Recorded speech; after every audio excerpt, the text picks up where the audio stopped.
आज आपण पाहिलं तर दर मिनिटाला महिलांविरोधात 2 गुन्हे दाखल होत आहेत आणि अशा वेळी रुपाली चाकणकर ज्या महिला आयोगाच्या अध्यक्ष आहेत त्यांचे आपल्याला संबंध दिसतात क्रिमिनल अशोक खरात यांच्यासोबत.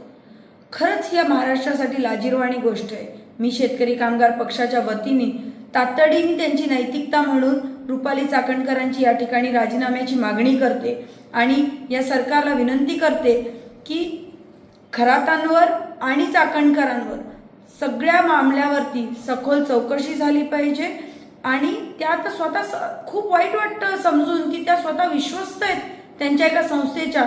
तुम्ही इमॅजिन करा, महिला आयोगासारखी बॉडी जी महिलांच्या सुरक्षिततेसाठी आहे, जी इतकी महत्त्वाचं त्या ठिकाणी त्याचं केंद्रस्थान आहे, अशा वेळी त्यांचे संबंध एका क्रिमिनल बरोबर, एका भोंदू बाबांबरोबर, त्यांच्या संस्थेबरोबर असणं ही खरंच विचार करण्यासारखी गोष्ट आहे. आम्ही शेका पक्षाच्या वतीने तातडीने त्यांच्या राजीनाम्याची मागणी करतो.